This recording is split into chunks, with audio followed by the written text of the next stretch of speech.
क्या कि दहन किसे कहते हैं, तो हमें उसे क्या बोलना है, दहन का अर्थ होता है क्या, जलना। दहन का क्या अर्थ होता है, जलना। तो जलने की क्रिया क्या कहलाती है, जलने की क्रिया क्या कहलाती है। अब तुम ये जानो कि जब कोई पदार्थ जलता है, जब कोई पदार्थ क्या करता है, तो कुछ ना कुछ प्राप्त होगा ना। जलने पर तुम्हें क्या मिलता है, पहले बताओ। राख मिलता है, नहीं तुम्हें केवल राख ही दिखाई दिया।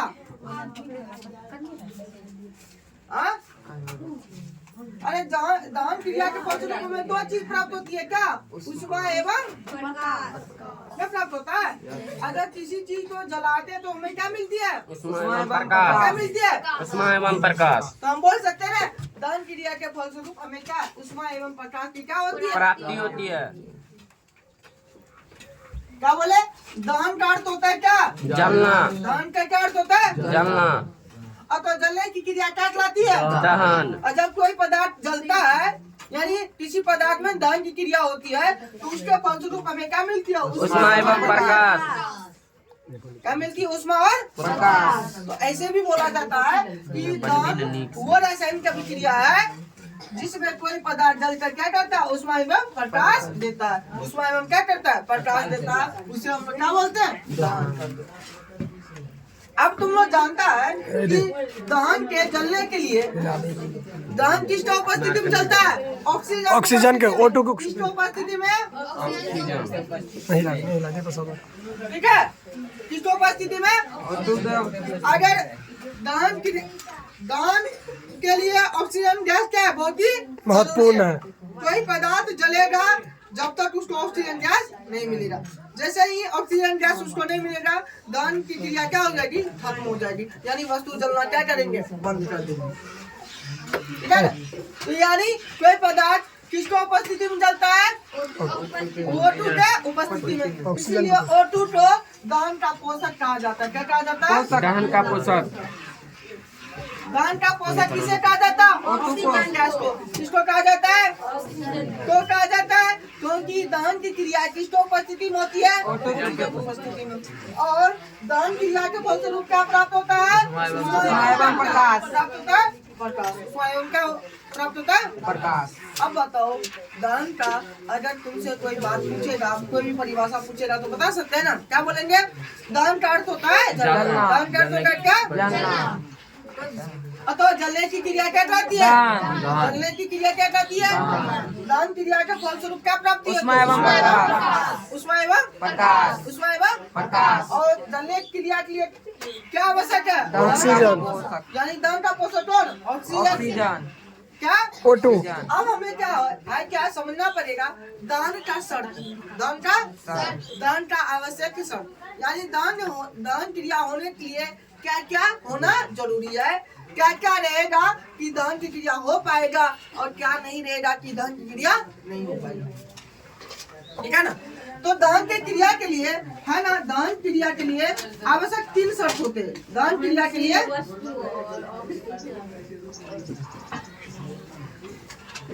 शर्तें, कितने शर्तें हैं, 3 शर्तें। कितने शर्तें, पहला है कि हमारा दाह्य पदार्थ या दहनशील पदार्थ, क्या बोलते हैं इसको,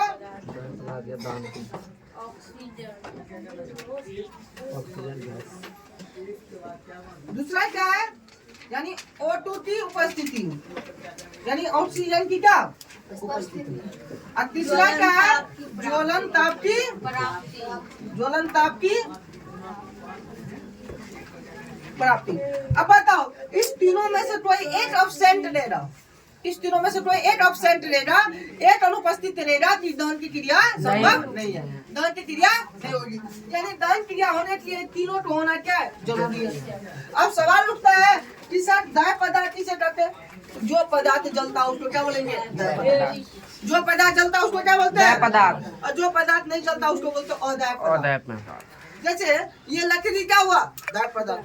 तुम्हारा टोपी किताब कौन सा पदार्थ, दाह्य पदार्थ। ये सब क्या करते हैं, जलते हैं। तो जलने वाले पदार्थ क्या कहलाते हैं, दाह्य पदार्थ। और नहीं जलने वाले पदार्थ क्या कहलाएंगे, अदाह्य पदार्थ। जैसे ईंट क्या हो गया, अदाह्य पदार्थ। लोहा क्या हो गया, अदाह्य पदार्थ, ठीक है ना।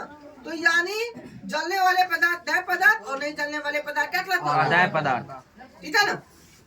अब अगला क्या, ये तो O2 की उपस्थिति समझ गया। ये दहन का क्या कहलाते हैं? पोषक तत्व कहलाते हैं। उसके बाद ज्वलन ताप की क्या प्राप्ति। अब समझना है कि ये ज्वलन ताप क्या होता है ना। ये ज्वलन ताप क्या होता है? तो ज्वलन ताप किसी भी दाह्य पदार्थ का वह न्यूनतम ताप होता है जिस पर पदार्थ जलना क्या करता है? शुरू कर देता है। आरंभ कर देता है। पदार्थ क्या करता है? जलना आरंभ कर देता क्या है। बोलेंगे? जिस न्यूनतम ताप पर कोई पदार्थ जलना शुरू कर देता उसको हम लोग क्या बोलते हैं? कौन सा ताप बोलते हैं? ज्वलन ताप बोलते हैं। क्या बोलते हैं? आप बताओ ये चीज पहले सुनो। आप पहले बताओ, सूखा हुआ लकड़ी पहले जलना शुरू करेगा तो भींगा हुआ लकड़ी, सूखा हुआ लकड़ी। कोई पदार्थ जल्दी जल उठता है, इसका मतलब क्या हुआ कि उस पदार्थ का ज्वलन ताप क्या है? कम है। ठीक है। कोई पदार्थ जल्दी जल उठता है, इसका अर्थ क्या हुआ कि उस पदार्थ का ज्वलन ताप क्या है? कम है। इसीलिए वो पदार्थ क्या हुआ? जल्दी जल उठा। बहुत ही कम है। तो सूखा हुआ लकड़ी में और भींगा हुआ लकड़ी में किसका ज्वलन ताप कम है? सूखा हुआ लकड़ी का। सूखा हुआ लकड़ी का, क्योंकि सूखा हुआ लकड़ी पहले जलना क्या शुरू किया।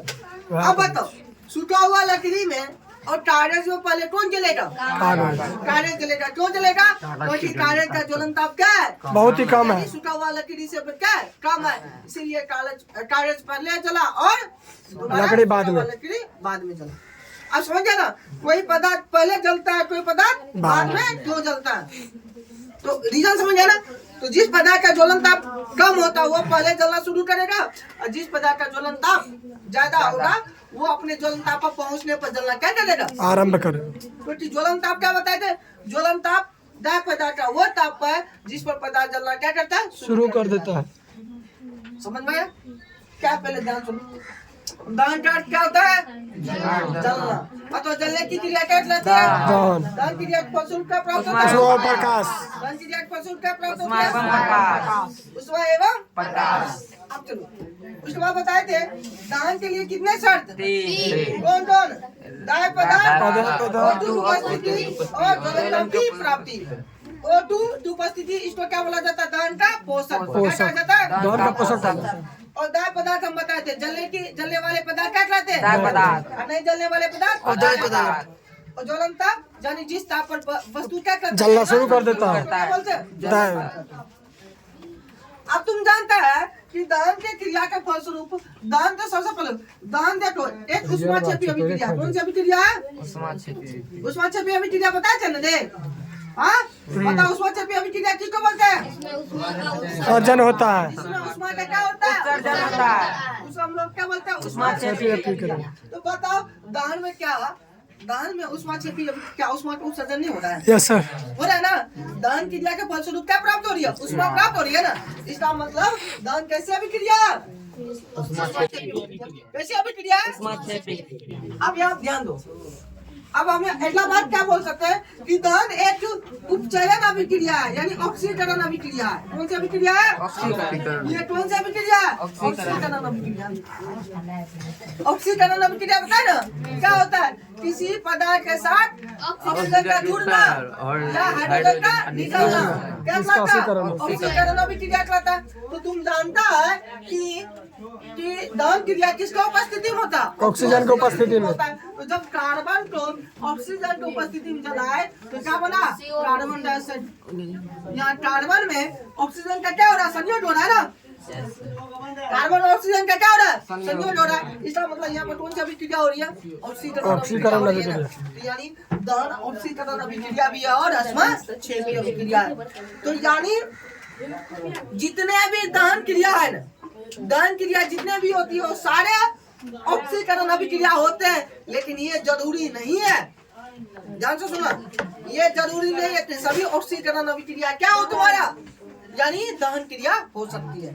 सभी ऑक्सीकरण अभिक्रिया को दहन क्रिया नहीं कर सकते। क्यों नहीं कर सकते? क्योंकि दहन क्रिया में हमें क्या प्राप्त होती है? ऊष्मा एवं प्रकाश। अब देखो H2 + O2 मिल के क्या बना? 2H2 जल का निर्माण किया। अब यहाँ पर हाइड्रोजन में ऑक्सीजन का क्या हो रहा है? संयोग हो रहा है ना। हाइड्रोजन में क्या? ऑक्सीजन का क्या हो रहा है? संयोग हो रहा है।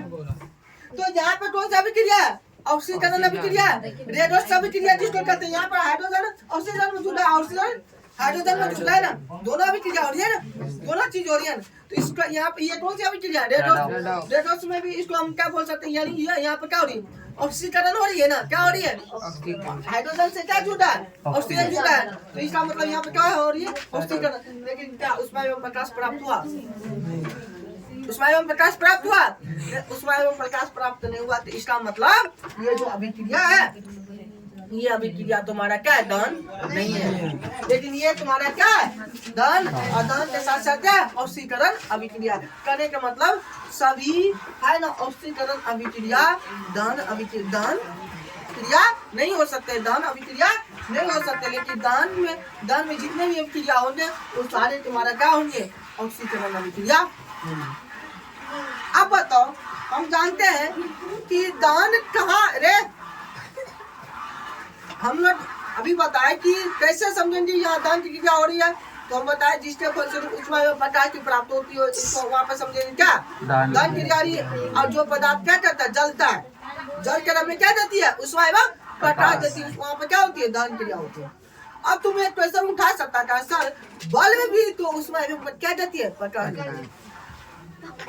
तो क्या बल में होने वाली जो क्रिया है, क्या वो दहन क्रिया है?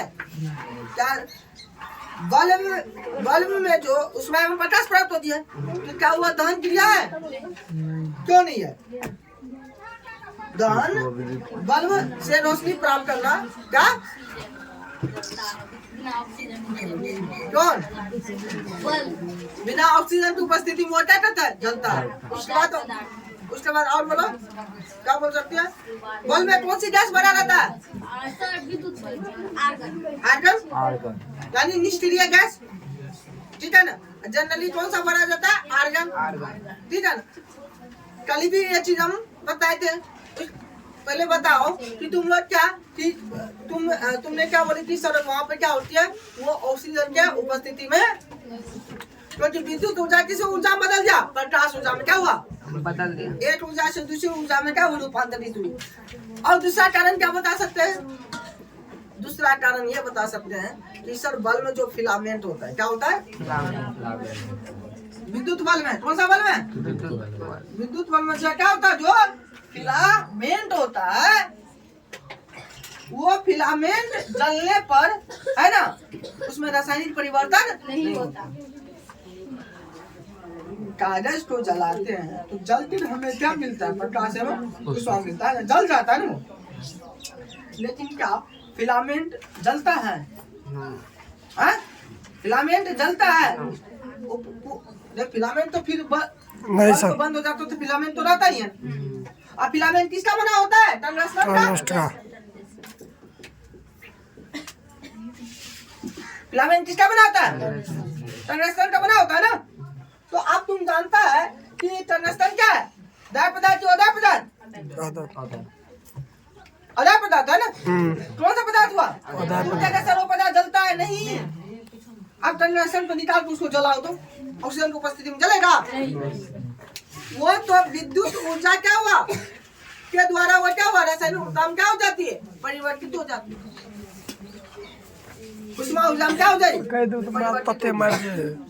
तो समझ गए ना कि अब तुमसे पूछेगा कि दहन क्या है, दहन की आवश्यक शर्त क्या होती है, दहन क्रिया के फलस्वरूप क्या क्या प्राप्त होती है, तो बता सकते हैं। दहन क्रिया के फलस्वरूप क्या क्या प्राप्त होता है? उसमें प्रकाश, यानी जलने की क्रिया क्या कहलाती है? दहन। और दहन क्रिया की कितने शर्त होती है? 3। कौन कौन? O2 की उपस्थिति, ऑक्सीजन की उपस्थिति और ज्वलन ताप की प्राप्ति। उसके बाद दाय पदार्थ किसको कहते हैं? जलने वाले पदार्थ क्या कहते हैं? ऑक्सीजन क्या कहा जाता है? दहन का पोषक तत्व कहा जाता है।